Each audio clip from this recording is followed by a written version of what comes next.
Good morning, student. Moving to the third part of the computer network. Hope you have understood the first two parts. Okay. Network architecture. Now, network architecture refer to how the computers are organized and how we can allocate the tasks. If you see the images over here, two images I have given. One is peer-to-peer and another is client and server network. Now, peer-to-peer and client and server, what happen in the peer-to-peer? The computers are connected with a cable. One cable is passing among the computers, whereas for client and server, there will be a server. One server will be there between the two computers. Okay, we will talk detail about these two topics. Let us move. Now, first one is peer-to-peer.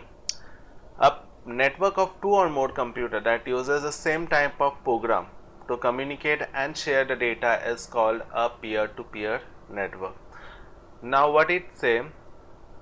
In the peer-to-peer network, two or more computers that are communicating with each other through a cable. There is no server in between them. Let's talk about Xender.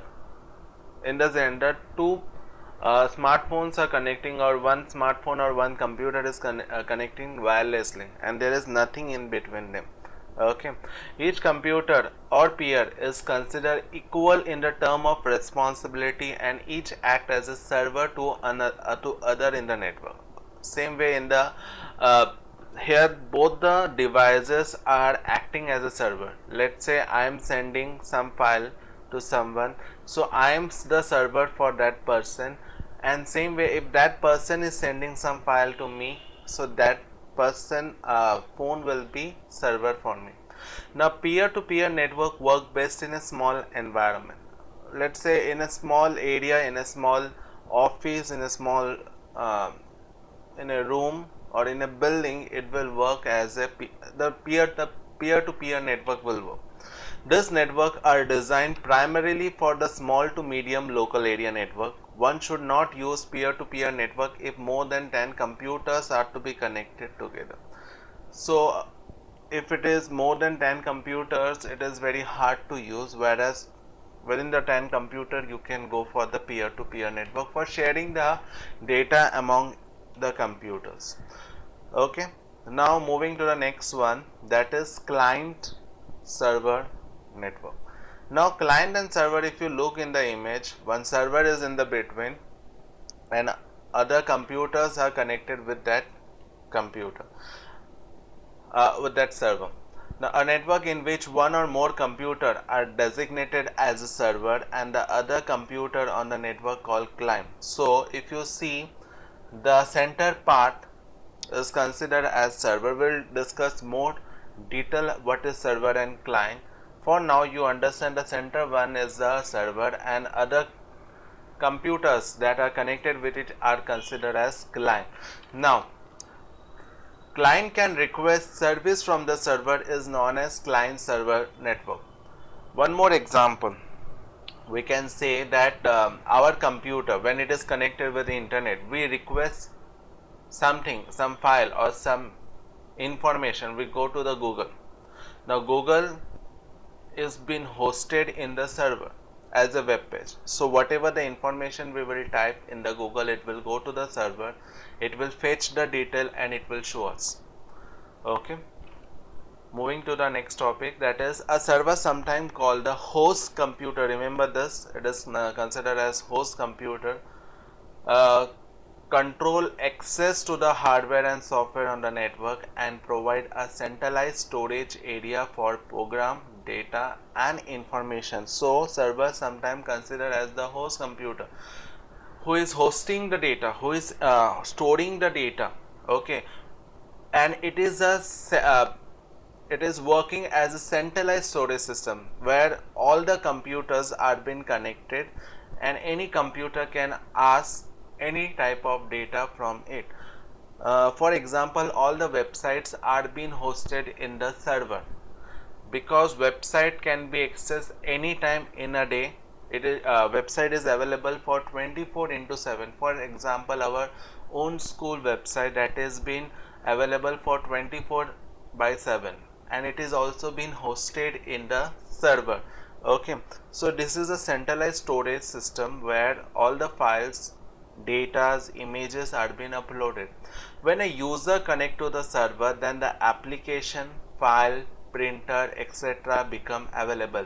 Now what happened when you connect with the server? What are the things you are getting? You can get a file, you can get the printer also.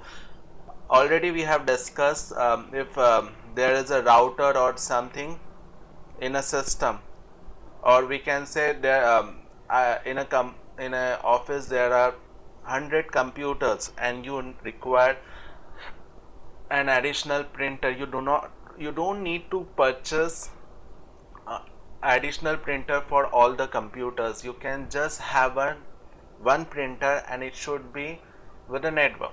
Now this can be possible with the server, so for that we are using the print server. We'll talk more about that.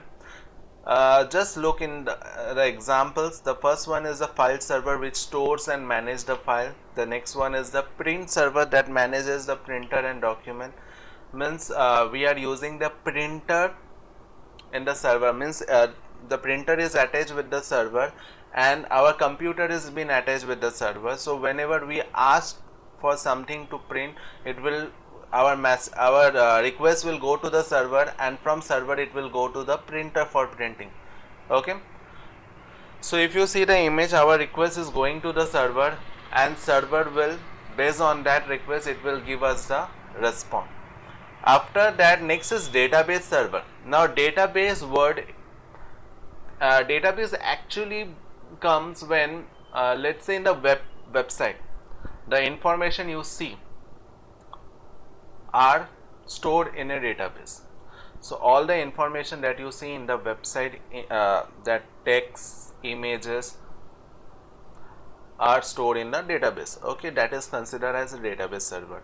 Now next is web server. Now web server basically is used to uh, deliver requested web page to your computer. Okay, now web server, as I told, all the websites are being hosted in a server. That server is considered as web server. So what are the servers we have discussed, understood? First one is the file server, which is holding all the files. Basically our computer can be considered as file server, and if we are connecting our computer to other computer, it will act as a server. Okay, now print server, it is for accessing the printer.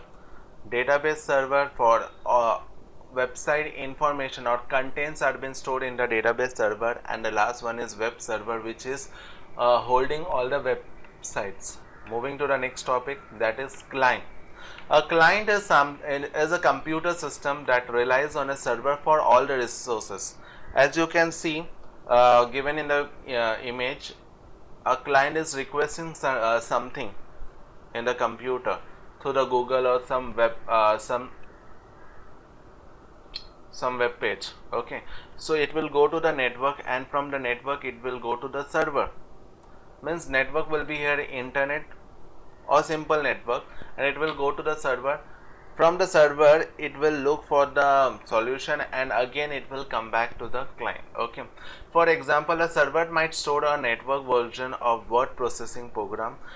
Every client on the network can access the word processing program on the server. Okay, now here what happened, let's say our software, one software is there and it is very costly. So what we can do, we can purchase one software only, and we will host that software in the server. Again repeating, let's say there is a software, one software, but Microsoft Office software is there. Now I cannot afford to purchase 100 software for my company. I will just purchase one software and I will upload it in the, or I will host it in the server. So what happened, whenever my client requests for that software, it will be easily available for them. So I don't need to purchase 100 software. With one software and one server, it, my client can easily access that. So for today, this much only. We will continue in the next class. Thank you.